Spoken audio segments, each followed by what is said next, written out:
Mística Cidade de Deus, capítulo 5, livro 6, tomo 3, de Santa Maria de Ágreda. Os favores que os apóstolos de Cristo receberam pela devoção por sua Mãe Santíssima. Por não a ter, Judas se perdeu. Convívio de Maria Santíssima.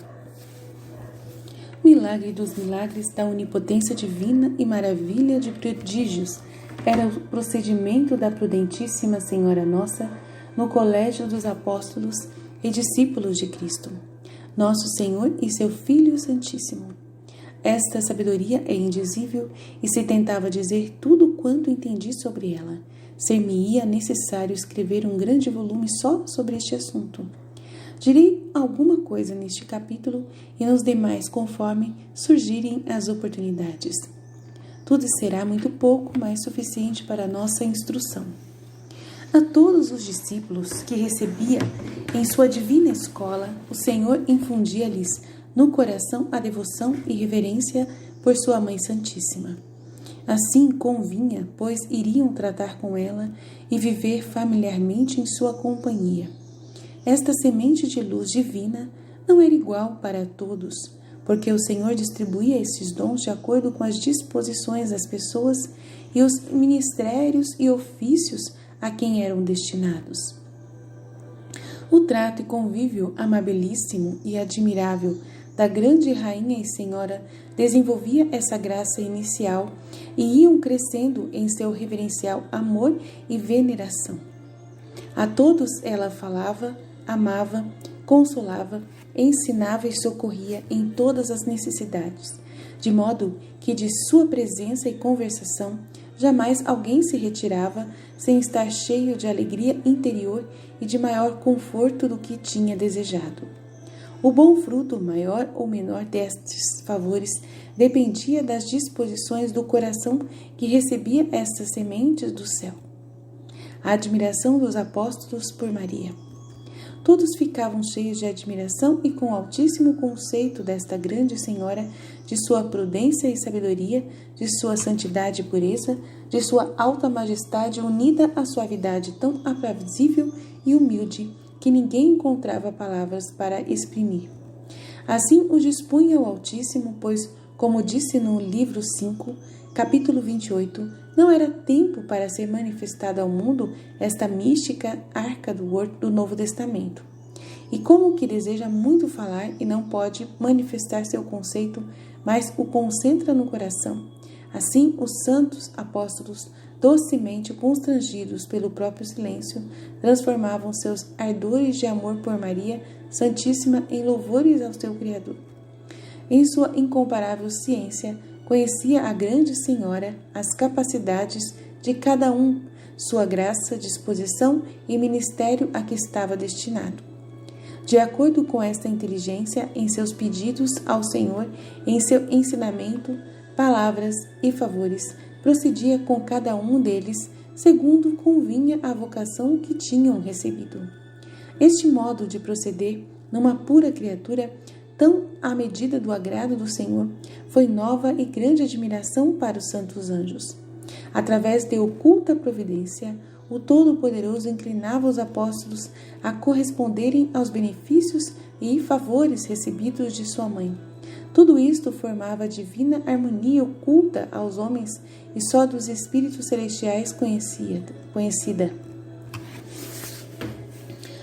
São Pedro e São João. Nestes favores foram privilegiados os dois apóstolos São Pedro e São João. O primeiro porque seria vigário de Cristo e cabeça da igreja militante. Por causa desta excelência a que o Senhor o elevaria, Maria Santíssima tinha para com São Pedro especial reverência, amor e respeito. São João ficaria no lugar do próprio Jesus, como filho da Puríssima Senhora, para a acompanhar e assistir na terra. Ao governo e guarda destes dois apóstolos seriam confiadas as duas igrejas, a Igreja Mística Maria Santíssima e a Igreja Militante dos Fiéis. Por esta razão, foram particularmente agraciados pela grande Rainha do mundo. Não obstante, como São João era o escolhido para servi-la e chegar à dignidade de seu filho adotivo, recebeu dons particulares na devoção a Maria. Santíssima e logo se distinguiu nisso, ainda que em tal maneira todos os apóstolos excederam nossa capacidade de compreensão. O evangelista João penetrou mais nos ocultos mistérios desta mística cidade do Senhor e por ela recebeu tanta luz sobre a divindade que excedeu todos os apóstolos, como prova o seu evangelho, conforme João 21:20. Toda aquela sabedoria lhe foi dada por meio da Rainha do Céu e a prerrogativa de chamar-se apóstolo amado de Jesus também a alcançou pelo amor que devotou à sua Mãe Santíssima. Pela mesma razão, foi também correspondido pela Divina Senhora, vindo a ser, por excelência, o discípulo amado de Jesus e de Maria, o apóstolo predileto. Além da castidade e virginal pureza, o santo evangelista possuía algumas virtudes prediletas da rainha, entre elas, sinceramente, Colombina, que transparece também em seus escritos. Humildade, serena mansidão que o tornava de tato aprazível. A Divina Mãe chamava retratos de seu Filho Santíssimo a todos os pacíficos e humildes de coração. Distinguindo-se entre todos os apóstolos nessas virtudes, mereceu a predileção da rainha e possuía as disposições para se imprimir em seu coração reverencial amor e desejo de servi-la. Desde sua primeira vocação, como acima disse, São João começou a distinguir-se entre todos, da veneração a veneração a Maria Santíssima, indicando-lhe reverente obediência de humilíssimo escravo. Mais frequentemente, quanto lhe era possível, ficava com ela e procurava ajudá-la em trabalhos que a Senhora do Mundo não fazia por suas mãos. Ajudá-la em trabalhos que a Senhora do Mundo fazia por suas mãos. Algumas vezes, o feliz apóstolo desempenhava estes serviços humildes, em santa porfia com os anjos e da rainha, a qual vencia a todos, pois na humildade jamais alguém pôde superá-la ou igualá-la, ainda menor dos seus atos. O discípulo amado era também muito diligente em referir à grande Senhora todas as obras e maravilhas do Salvador, quando ela não se achava presente, como também das pessoas que se convertiam e abraçavam sua doutrina. Cuidava, sempre atento em saber no que poderia agradar e servir, e como o entendia, assim o praticava. Vocação de São João por Maria. Distinguiu-se também São João na reverência com que nomeava Maria Santíssima em sua presença, tratava-a por Senhora ou Minha Senhora, e na ausência chamava-a Mãe de nosso Mestre Jesus. Depois da Ascensão, foi o primeiro a lhe dar o título de Mãe de Deus e do Redentor do mundo, e na sua presença, Mãe e Senhora. Dava-lhe também outros títulos, Restauradora do Pecado, Senhora dos Povos, e foi ele que primeiro a chamou Maria de Jesus. Mas como muitas vezes foi nomeada na primitiva igreja, deu-lhe este nome porque compreendeu que na alma santíssima de Nossa Grande Senhora ele produzia agradabilíssima harmonia. Na minha desejo louvar com júbilo ao Senhor, por quem, sem o merecer, sob este mesmo nome chamou-me à luz e fé da Santa Igreja, e ao instituto religioso que professo. Os demais apóstolos e discípulos conheciam a graça que São João gozava junto a Maria Santíssima, e muitas vezes recorriam a ele para que lhe servisse de intercessor nas coisas que desejava pedir. Acedia o amável apóstolo e intervinha com seus rogos junto à doce mãe, cuja amorosa piedade conhecia. A respeito deste assunto falarei mais principalmente na terceira pessoa e poderia escrever uma extensa história só dos favores que São João Evangelista recebeu da Rainha e Senhora do mundo. São Tiago, Santo André e santas mulheres e demais discípulos. Depois de São Pedro e São João, foi muito amado pela Mãe Santíssima o apóstolo São Tiago, irmão do Evangelista. Recebeu admiráveis favores da grande senhora, como veremos na terceira parte. Santo André também foi muito caríssimo à rainha, porque sabia que este grande apóstolo seria especial devoto da paixão e cruz de seu mestre, e como este nela morreria. Não me detenho a falar dos demais, mas a todos pelas virtudes de cada um, e por amor de seu Filho Santíssimo, amava e respeitava com rara paciência, prudência e caridade.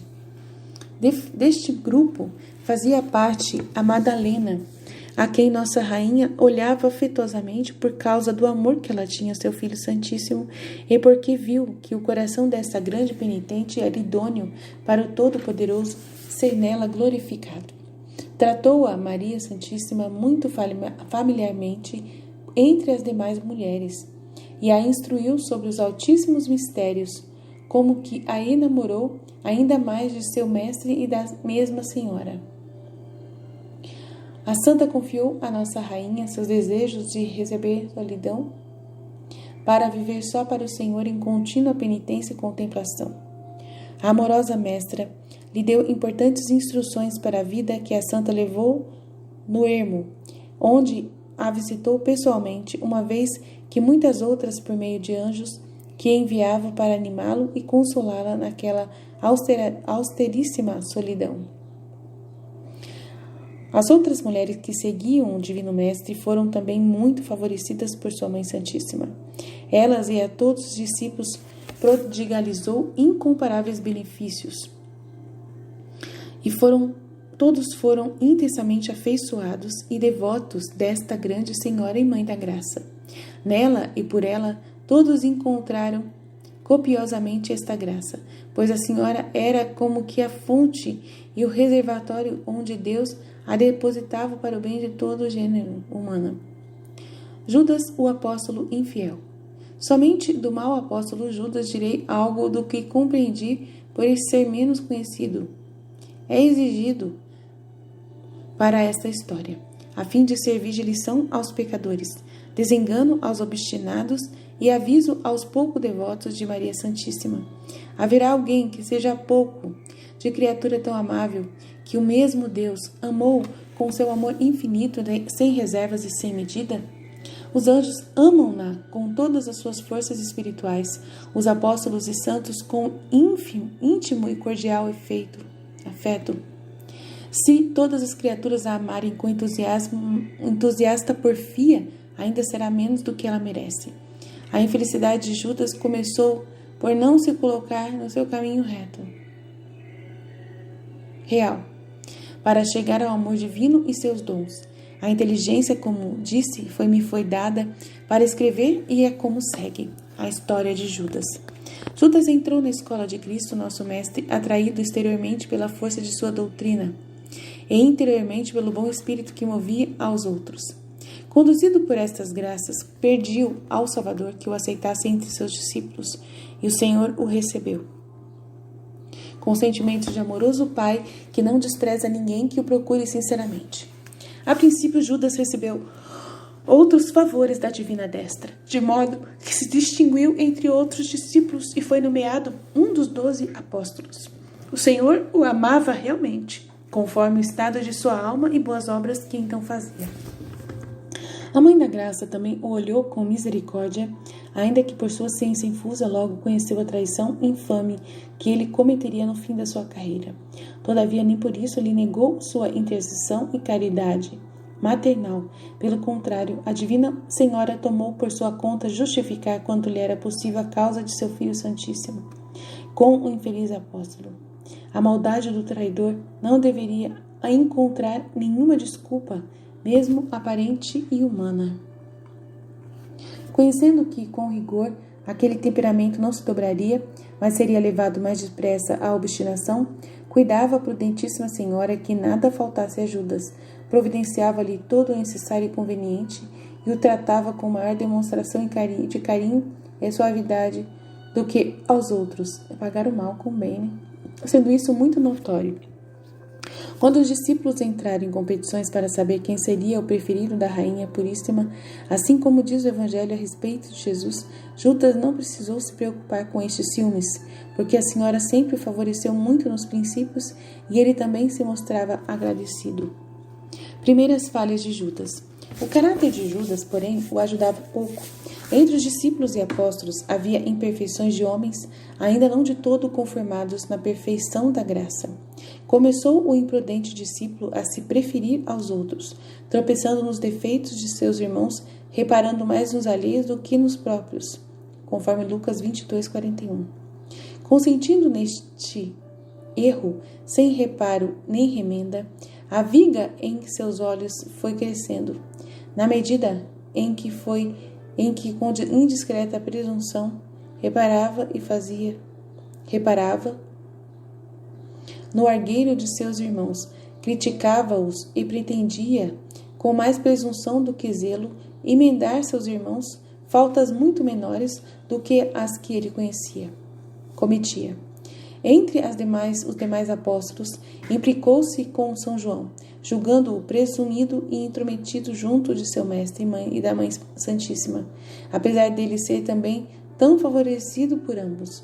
Até aqui, as desordens de Judas não passavam de culpas veniais, sem ter perdido a graça justificante. Tais faltas, porém, eram de má espécie e muito voluntárias. Com plena advertência, deixou entrar a primeira, que foi a vã complacência. Esta chamou a segunda, que foi alguma inveja. Daqui resultou a terceira, que foi condenar e julgar com pouca caridade as ações dos seus irmãos. Estas abriram a porta para outras maiores, e em consequência se lhe foi esfriando o fervor da devoção e a caridade para com Deus e o próximo. A luz interior foi se enfraquecendo e apagando, e começou a sentir pelos apóstolos e pela Mãe Santíssima certo aborrecimento com fástio de seu convívio e atos santíssimos. Judas perde a graça. A prudentíssima Senhora observava este extravio de Judas e procurava curá-lo antes que se entregasse à morte do pecado, falando-lhe e admoestando-o como filho caríssimo, com extrema suavidade e enérgicas razões. A tempestade que começava a se levantar no inquieto coração de Judas, às vezes se acalmava. A tranquilidade, porém, não durava muito e logo se agitava novamente. Então, vamos lá, ficar com Jesus. Dando entrada ao demônio, chegou a irritar-se contra a mansíssima pomba e com afetada hipocrisia procurava esconder, negar e desculpar suas faltas, como se pudera enganar seus divinos mestres e ocultar-lhes o segredo do seu íntimo. Com isso, perdeu a reverência interior à Mãe da Misericórdia, desprezando suas admoestações e atirando-lhe em seu rosto a doçura de suas palavras e conselhos. Este ingrato atrevimento arrebatou-lhe a graça. O Senhor se indignou gravemente e deixou-o entregue ao seu próprio arbítrio, por culpa de seus desmedidos desacatos. Desviando-se da graça e intercessão de Maria Santíssima, ele mesmo fechou as portas da misericórdia e de sua salvação. Depois desta má vontade pela amorosa mãe, começou a aborrecer-se de seu mestre, a desgostar-se de sua doutrina e a achar pesada a vida dos apóstolos e a convivência com eles. Judas não aceita a correção. Apesar de tudo, a divina providência não abandonou logo e sempre lhe enviava auxílios interiores, ainda que fossem menos especiais do que recebia antes, eram suficientes se ele os aproveitasse. Além destas graças, não cessou a Clementíssima Senhora de exortá-lo carinhosamente para que se humilhasse e pedisse perdão ao seu divino Mestre e verdadeiro Deus. Em nome do Senhor, ofereceu-lhe misericórdia, e de sua parte o acompanharia, rogaria por ele e faria penitência por seus pecados. Dele só desejava que se arrependesse e se emendasse. Todas estas oportunidades ofereceu-lhe a Mãe da Graça para remediar no princípio a queda de Judas. Sabia que o maior mal não era cair, mas permanecer no pecado sem se levantar. O soberbo discípulo não podia negar O testemunho que sua consciência dava de seu mau estado, não obstante, foi se obstinando, temendo a vergonha do que lhe podia conquistar glória. Caiu na confusão que aumentou seu pecado. Com tal soberba, não aceitou os salutares conselhos da Mãe de Cristo, negou sua culpa, protestando com fingidas palavras que amava seu mestre. E quanto ao mais, nada tinha do que se emendar. Caridade e paciência de Jesus e Maria. Foi admirável o exemplo de caridade e paciência que nos deixaram Cristo Nosso Senhor e sua Mãe Santíssima a respeito de Judas depois de sua queda em pecado. De tal modo o toleraram em sua companhia, que jamais lhe mostraram semblante carregado, nem deixaram de o tratar com a mesma bondade como aos demais. Esta foi a causa dos outros apóstolos nada suspeitarem do mal íntimo de Judas, ainda que seu procedimento dava grandes indícios de sua má consciência. Não é fácil e quase impossível forçar sempre as inclinações para as dissimular. Não se estando muito prevenidos, sempre agimos conforme nossas tendências e costumes, e então elas se revelam aos que convivem conosco. O mesmo sucedia com Judas entre os apóstolos, mas como todos viam a afabilidade e amor com que Cristo, nosso Redentor e sua Mãe Santíssima sempre o tratavam, julgavam enganar-se nas suspeitas e maus indícios da queda do infiel apóstolo. Por esta mesma razão, quando na ceia legal lhes disse o Senhor que um deles o havia de entregar conforme Mateus 26, 21, Marcos 14, 18, Lucas 22, 21 e João 13, 18, sentiram-se todos assustados e duvidosos, e cada um perguntava se iria ser o traidor. Gozando São João de maior intimidade com o mestre, chegou a ter alguma luz sobre as maldades de Judas e com isso se preocupava. Por este motivo, revelou-lhe o Senhor por sinais, conforme narra o Evangelho, João 13, 26. Até aquela hora, porém, o Divino Mestre nunca dera a perceber o que se passava em Judas.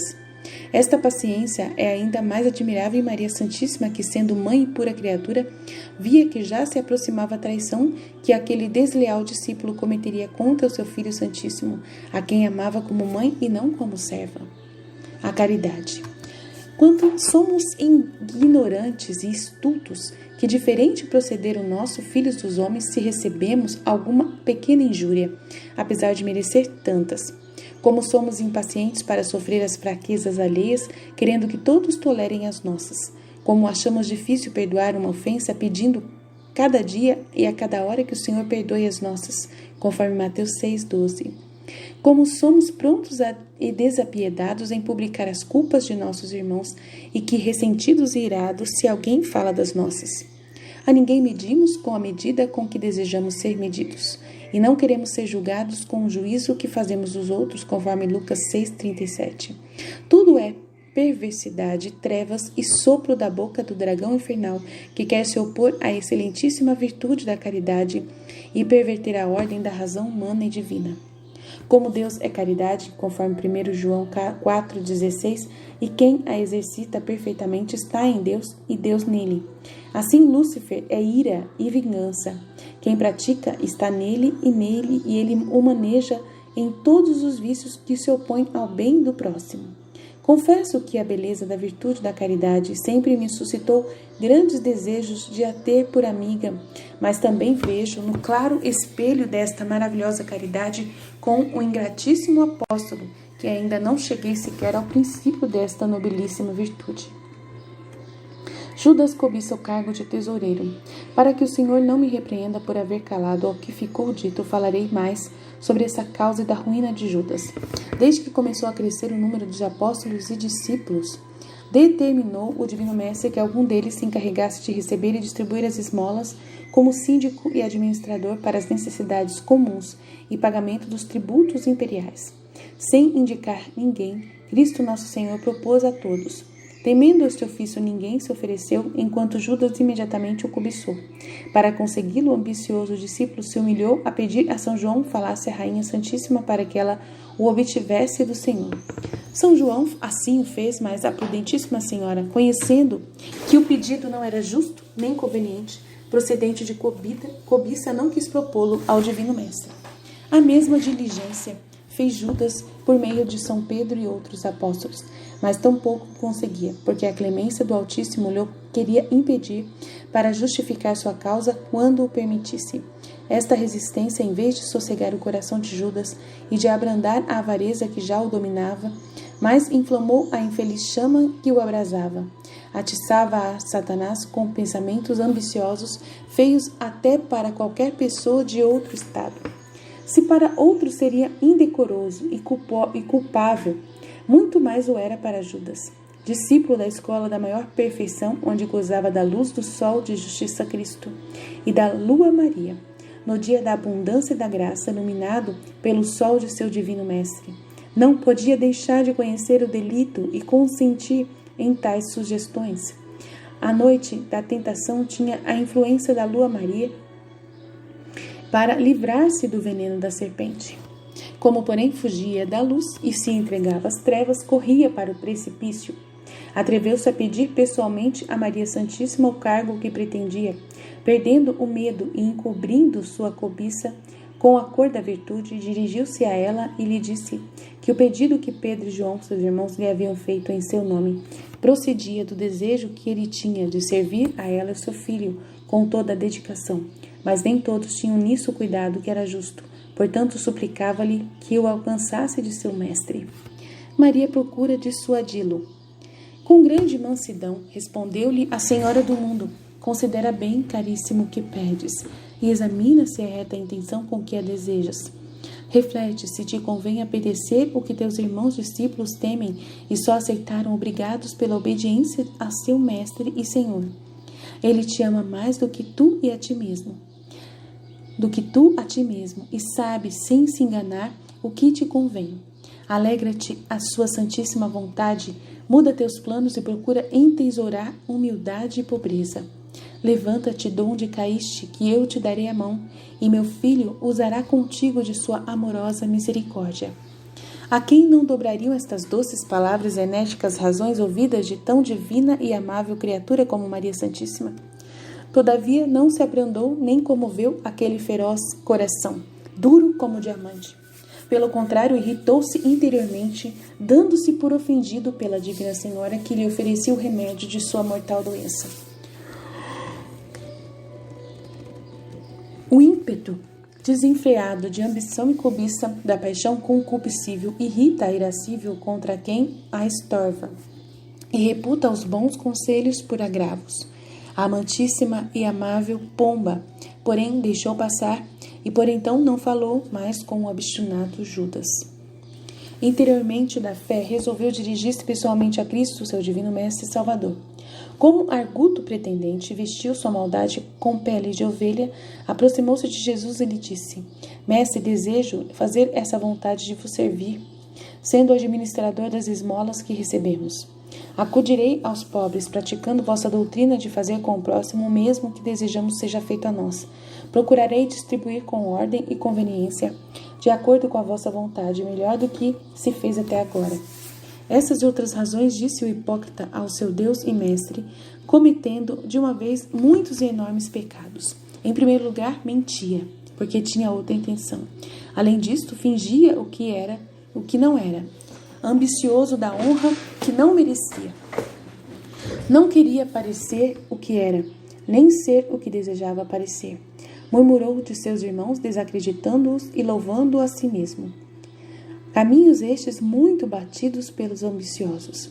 O mais grave é que perdeu a fé infusa, pretendendo enganar Cristo, seu celestial mestre, com fingimento e hipocrisia.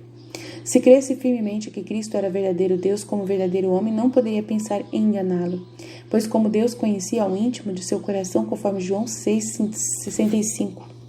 Não só com sua ciência infinita, mas ainda como homem, pela ciência infusa e beatíssima, o conhecia.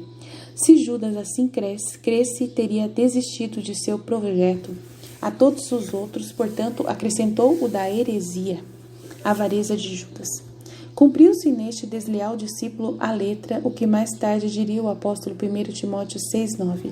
Os que desejam enriquecer vêm a cair na tentação e se enredam nos laços do demônio e em desejos inúteis e vãos, que lançam os homens na perdição e eterna morte. Porque a cobiça é a raiz de todos os males, e muitos por segui-la erraram na fé e se puseram em muitas aflições.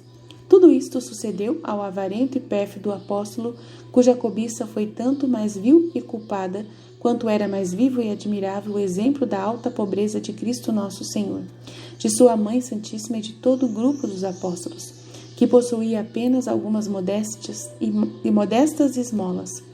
Imaginou, porém, o mau discípulo que, com os grandes milagres de seu mestre e com tantas pessoas que o seguiam e procuravam, aumentaria as ofertas que ele saberia desviar para si. Como não conseguia, os próprios donativos lhe serviam de tormento, como demonstrou na ocasião em que Madalena gastou os preciosos aromas para ungir o Senhor. Conforme Mateus 26:6, Marcos 14:4, João 12:1. A cobiça de os apanhar transformou-o em negociante. Disse que valiam mais de 300 dinheiros e que eram subtraídos dos pobres, a quem perderiam ser repartidos. Dizia isso porque lhe doía muito não os ter tomado para si, pois com os pobres não se incomodava. Pelo contrário, indignava-se com a Mãe de Misericórdia porque dava tantas esmolas, com o Senhor porque não aceitava mais, com os apóstolos e discípulos porque não pediam. Com todos se enfadava e mostrava-se ofendido. Alguns meses antes da morte do Salvador, começou a se afastar muitas vezes dos demais apóstolos e do Senhor. Desgostava-lhe sua companhia e só vinha recolher as esmolas que podia. Nestas ausências, pôs-lhe o demônio no coração, acabar de tudo com seu mestre, entregando-os aos judeus como aconteceu. Endurecimento de Judas. Voltemos, porém, à resposta que o mestre da vida deu a Judas, quando este lhe pediu o ofício de ecônomo, para que se veja quão ocultos e grandiosos são os juízos do Altíssimo. Desejava o Salvador do mundo afastá-lo do perigo que encerrava sua pretensão, e onde o cobiçoso apóstolo encontraria sua final perdição. Para que não alegasse a ignorância, disse-lhe o Senhor: Sabes, ó Judas, o que desejas e pedes? Não sejas tão cruel contra ti mesmo, procurando e pedindo o veneno e as armas que podem te causar a morte. Replicou Judas: Eu, mestre, desejo ser vivos, empregando minhas forças ao bem de vossa congregação. Por este meio poderei fazê-lo melhor do que por outro qualquer, e para isso me ofereço. Com esta porfia de Judas em procurar e amar o perigo, Deus justificou sua causa para nele deixá-lo cair e perecer. O infeliz resistiu à luz e se endureceu, sendo-lhe mostrado a água e o fogo, conforme Eclesiástico 15:17. A vida e a morte, e escolheu a perdição. Ficou demonstrada a justiça e engrandecida a misericórdia do Altíssimo, que tantas vezes se ofereceu para entrar em seu coração, donde Judas o expulsou para acolher o demônio. Mais adiante direi outras coisas das maldades de Judas, para exemplo dos mortais. Aqui não quero alongar mais este capítulo, e porque os fatos pertencem a outros lugares da história. Que homem sujeito a pecar não temerá com grande pavor alguém de sua mesma natureza na escola de Cristo e de sua Mãe Santíssima, formado por sua doutrina, testemunha de seus milagres, em tão pouco tempo do estado de apóstolo santo justo que fazia os mesmos milagres e prodígios que os outros, passou ao estado de demônio. De singela ovelha, converteu-se em lobo sanguinário e carniceiro. Judas começou por pecados veniais, e deles caiu nos mais graves e horrendos. Entregou-se ao demônio que já suspeitava que Cristo era Deus. A ira que nutria contra ele descarregou no infeliz apóstolo que se isolou do pequeno rebanho. Agora é maior ainda o furor de Lúcifer, depois que, ao seu pesar, conheceu Cristo por verdadeiro Deus e Redentor. Que poderá esperar a alma que se entrega a tão cruel inimigo, sedento de nossa condenação eterna? Doutrina da Rainha do Céu, Maria Santíssima.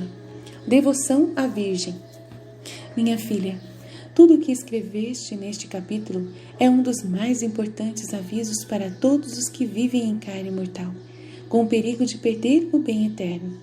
Solicitar a intercessão dos meus rogos e clemência, temer com discrição os juízos do Altíssimo, são as condições para se salvar e aumentar a recompensa. Quero que novamente entendas, entre os divinos segredos que meu Filho Santíssimo revelou ao nosso predileto João, na noite da ceia. Um deles foi de que essa predileção era fruto do amor que o apóstolo me devotava, enquanto a queda de Judas fora consequência de haver desprezado a piedade que eu lhe demonstrei. Então compreendeu o evangelista grandes sacramentos que a divina destra realizara em mim e os trabalhos e sofrimentos que me pedira em sua paixão. Ao mesmo tempo, ordenou-lhe o Senhor que tivesse especial cuidado por mim. Caríssima, a pureza que de ti desejo deve ser mais do que angélica. Se te dispuseres para alcançá-la, conseguirás também ser minha filha caríssima, como João, e esposa querida e acariciada por meu Filho e Senhor. Este exemplo e a ruína de Judas sempre devem te servir de escarmento e estímulo para solicitares meu amor e agradeceres o que sem mereceres eu te manifesto. Devoção aos amigos de Deus. Quero também que entendas outro segredo ignorado no mundo. Um dos pecados mais feios e detestados pelo Senhor é a pouca estima devotada aos justos e amigos da Igreja, especialmente a mim que fui escolhida para mãe sua e protetora universal de todos. Se desprezar e não amar os inimigos é tão odioso ao Senhor e aos santos do céu, como suportará que se faça isto com seus amigos caríssimos, nos quais repousa seu olhar e seu amor? Esta advertência é muito mais importante do que podes calcular na vida mortal, e o desamor pelos justos é um dos sinais de reprovação. Guarda-te deste perigo e não julgues a ninguém, ainda menos aos que te repreendem e ensinam. Não te deixes inclinar a coisa alguma terrena, e ainda menos aos ofícios de governo, onde o sensível e humano arrasta. Aos que só pensam nisso, perturba-lhes o julgamento e obscurece a razão. A ninguém invejes a honra, nem outras coisas aparentes, nem apeteças ou peças ao Senhor, senão seu amor e santa amizade. A criatura é cheia de inclinações cegas e, se não se as refreia, costuma desejar e pedir o que virá a ser sua perdição. Por castigo de outros pecados e por ocultos juízos, às vezes Deus lhes concede o que tanto cobiçam, como aconteceu a Judas. Nestes bens temporais que tanto cobiçam, já recebem a recompensa de algum bem que hajam feito. Nisto entenderás a ilusão de muitos seguidores do mundo, que se julgam ditosos e felizes, quando conseguem tudo o que desejam para satisfazer suas terrenas inclinações. Porque nada lhes fica para ser premiado lá na vida eterna. Os justos, ao contrário, desprezaram o mundo, nele sofreram adversidades, e o Senhor muitas vezes recusa satisfazer seus desejos em coisas temporais para afastá-los do perigo, para que não caias nele. Te admoesto e mando que jamais apeteças nem te inclines a coisa alguma. Afasta tua vontade de tudo, conserva-a livre e senhora, liberta-a do cativeiro e escravidão a que conduzem as inclinações. Nada queiras fora da vontade do Altíssimo, pois que o Senhor tem cuidado dos que se entregam à sua divina providência, conforme Mateus 6:30. Fiat, fiat, fiat.